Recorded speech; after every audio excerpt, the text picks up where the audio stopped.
இந்த பாரம்பரிய உணவு இது வந்து கருப்பு கவுனி அரிசி, குள்ளக்கார அரிசி, வரகு அரிசி, அது மட்டும் இல்லாம கருப்பு உளுந்து, பாசிப்பயிறு, முந்திரி பருப்பு, பாதாம், சுக்கு, ஏலக்காய் இதையெல்லாம் கலந்த ஒரு கலவை தான் இது.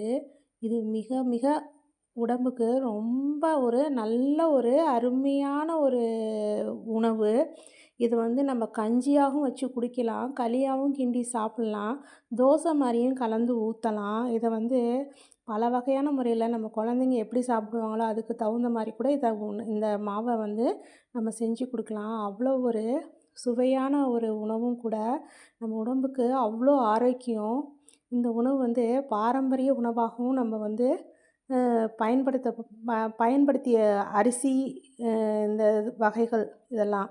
அதனால இந்த உணவு வந்து நம்ம அன்றாட அ மார்னிங் ஃபுட்டு அதாவது பிரேக்ஃபாஸ்ட்டில் வந்து நம்ம இத கஞ்சியா வச்சு குடிச்சோம்னா, டயபெட்டிக் பேஷண்ட் வந்து டயபெட்டிக் வந்து நார்மல் லெவலுக்கு வந்துரும்.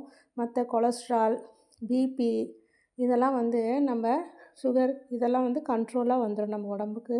தேவையான சத்தும் கூட.